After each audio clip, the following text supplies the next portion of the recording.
Hello, my name's Anthony Beery. I'm from Cumberland, Virginia, farming here in Central Virginia, and I believe in soil health because it's the foundation of who we are and what we do. It sustains us with the food we eat and the environment that we live in. Welcome, everybody. We'll be getting to our podcast in just a moment, but first of all, I would like to remind everyone quickly to like and subscribe to this podcast, For the Soil, a conversation that would greatly help our analytics, and we appreciate it. Now to this week's podcast.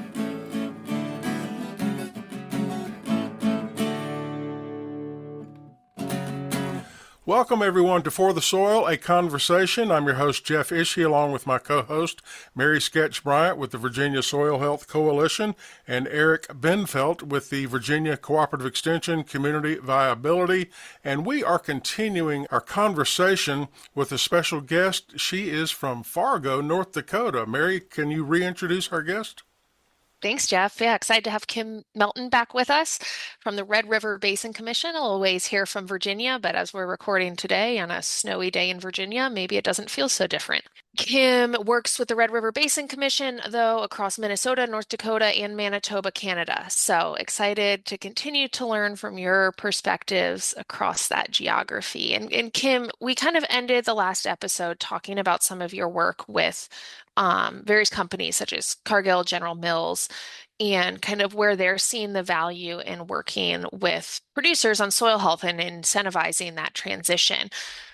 And you had mentioned, and I think it was with Cargill and General Mills, the program that they've funded that you all were able to design. How do you even get started thinking around design of a program that's flexible enough for producers, but still getting the impacts you're wanting?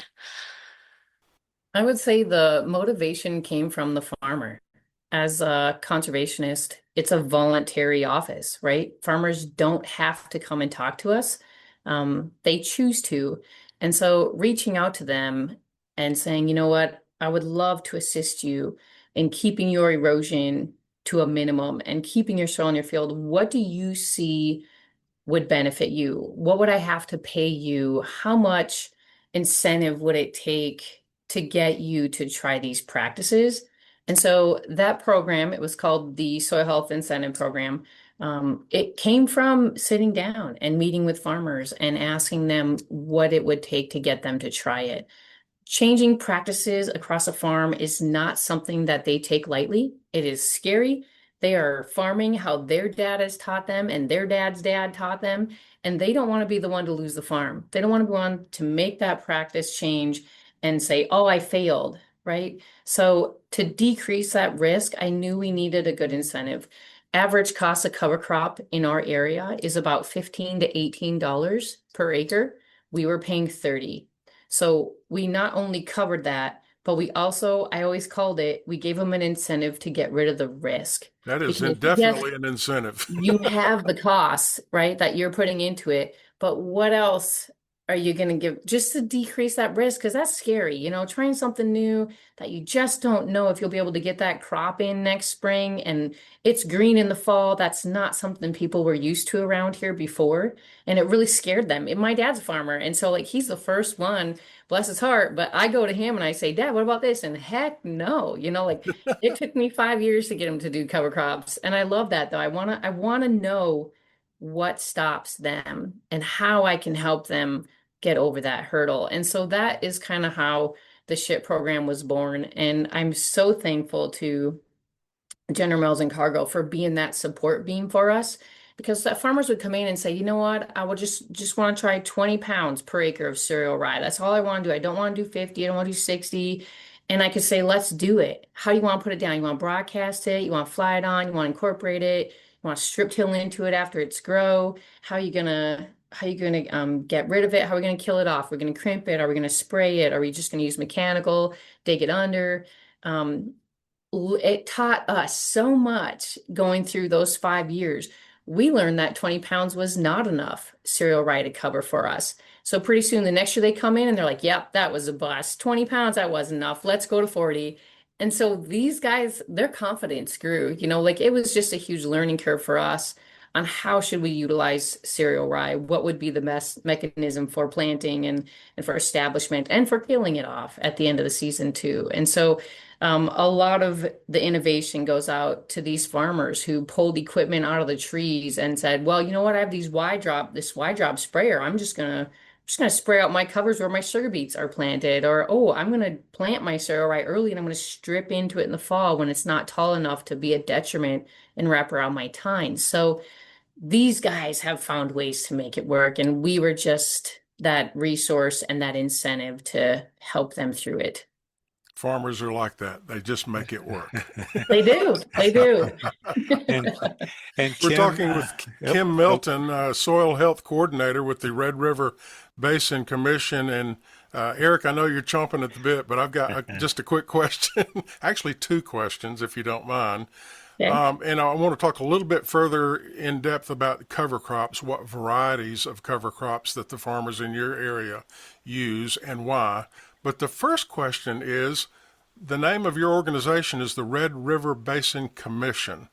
Why do they call it the Red River? Does it relate to soil health?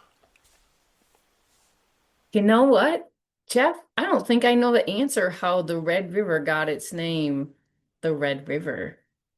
It's one of the few that flow north. I know we're very unique in that aspect, but it's not red. It's In usually my black. research, my quick research, of course, I went to Wikipedia like everybody. All right. And it said that the French and Native Americans back in the 1600s, they noticed that the river was always red. And later on, scientists confirmed that there was a above average level of iron in the soils. And that caused the river to run red. And I was just curious if, how that related to an imbalance of nutrients in the soil or anything you can add along that line. I just learned, Jeff, because I did not know that's how it got its name. I could see how maybe that has its effect on the river. Maybe when the sun hits it just right. But me growing up on the river, I would say it always looked kind of dirty, especially when there's high runoff. It gets a dark black tint to it.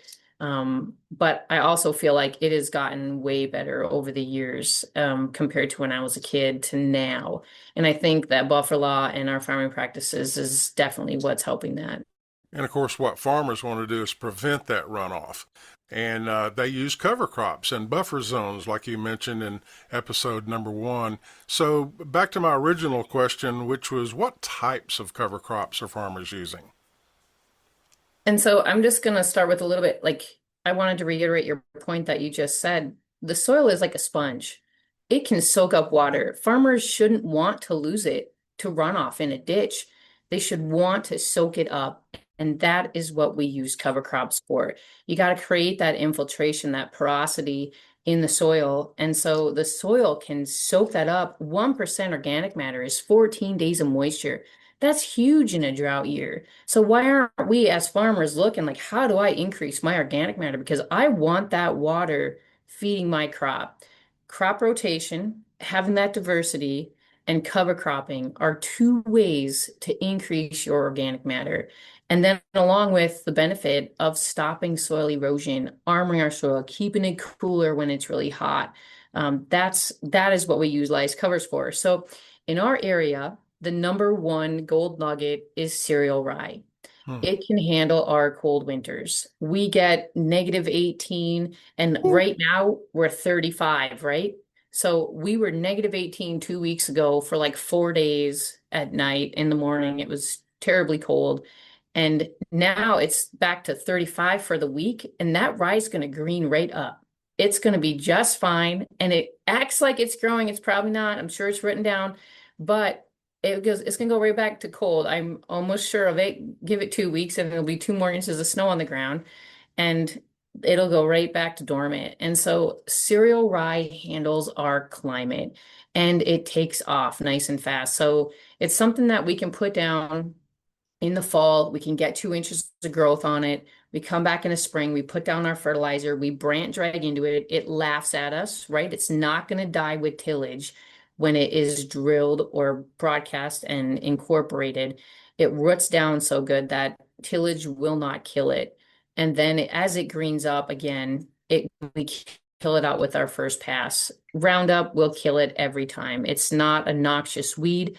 It's something we can manage, and it's cheap. So when I talk to farmers about putting down cover crop, especially if they're a first time guy, I'm not telling them to do a 5 species mix. I'm like, let's keep it simple.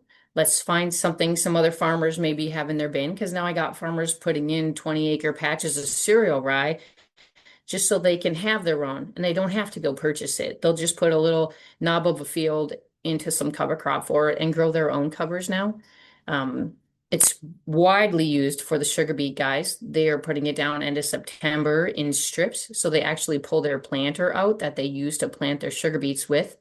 They do their one pass of tillage after wheat comes off. They put their cover crop down. In the spring, same machine comes out after they've broadcast fertilizer, drag it in, put their beet plates in, and then they plant their sugar beets between these rows of rye. That one's widely adopted throughout the 2-county area here where we work at.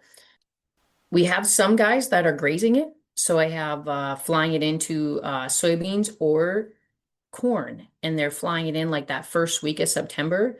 And then as the corn comes off, or they've taken some acres out for silage, that stuff just grows so fast in that sunshine and warmth that they now have grazing into January and February. So cattle are still out right now grazing corn stalks with covers in them, along with bean stubble. So that gives them another avenue to continue grazing and lessen your feed costs for those that have cattle in the area. And Kim, could you talk a little bit about like the natural resource concerns there? I often think of one of the best books that I've read. It's Timothy Egan's The Worst Hard Times. It's about the Dust Bowl. And Okay. a big concern was wind erosion. And here in Virginia, at least in the Shenandoah Valley, it's still a concern, but we have more mountains and a rolling topography. And you had mentioned how North Dakota is pretty flat. How do you address wind and water erosion as well as nutrient runoff or leaching?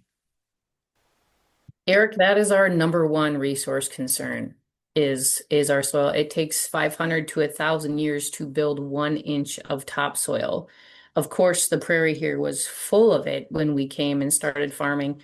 And now we are down to the bottom of our A horizon, farming into our B horizon right now. We have lost a whole lot of soil. And I've been in so many soil pits, and I'll tell you, they scare me because you can go to a riverbank and go kayaking, canoeing in your boat, and you're going down the Red River, and you can see 2, 3 foot of nice black topsoil before you hit that clay line. But when you go into a field, I've seen it 8 to 12 inches down.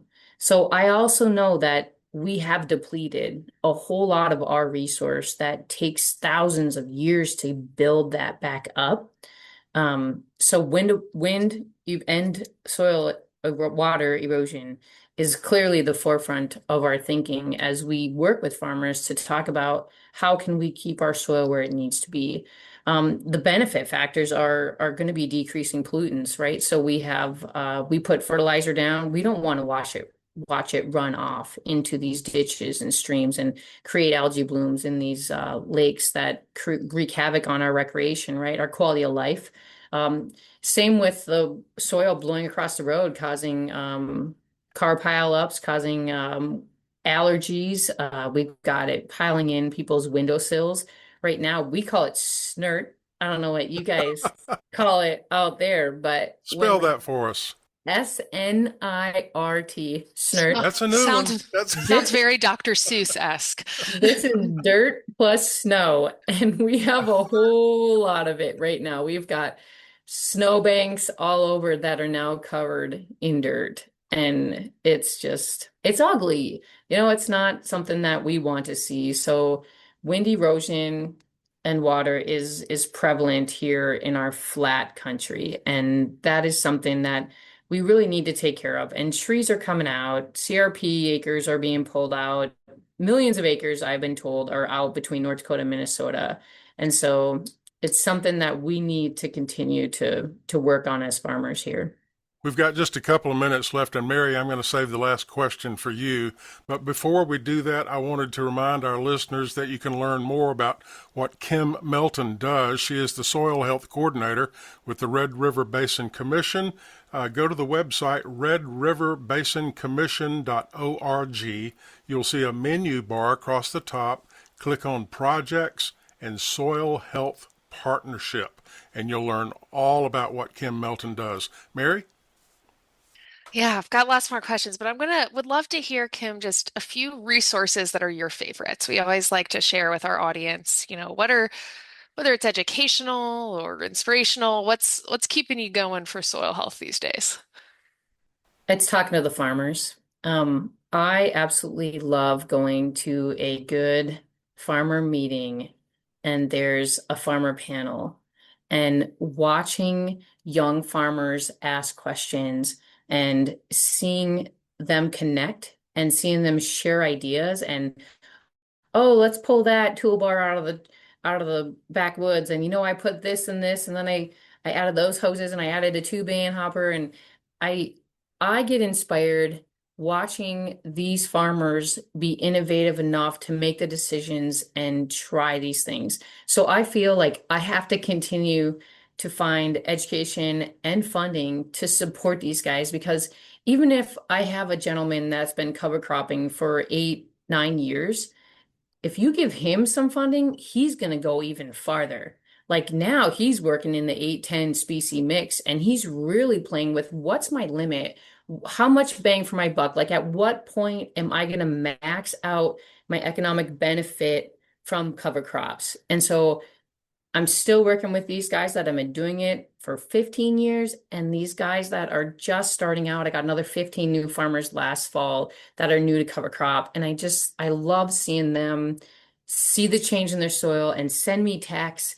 And I just love it when I get that strip tiller in the snow. That has got to be my favorite picture. The soil warrior cutting through some snow and some dirt because we had this late snow last April, and he goes, I'm still out here putting down my cover crop and getting it done and still farming. And I just like, it's got to be these farmers that motivate me and want to keep getting better at my job and supporting them. Very well said. Our guest in this episode, Kim Melton, Soil Health Coordinator with the Red River Basin Commission. And once again, that web address is redriverbasincommission.org. And at the menu bar across the top, click on Projects and Soil Health Partnership. Of course, there's a lot of other resources there as well. Thank you for taking the time to join us. Thank you, Jeff. Mary and Eric, we'll catch you all in the next one. Yeah, thank you both. Thank you.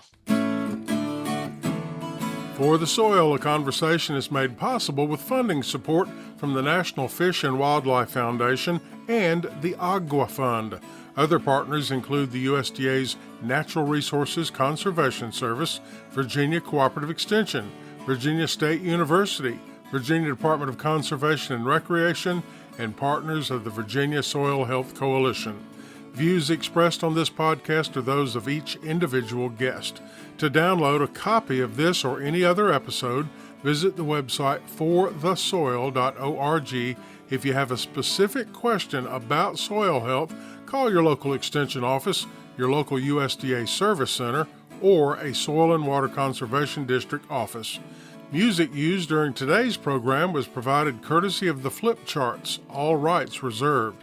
For the Soil, a conversation is produced by On the Farm Radio in collaboration with Virginia Tech.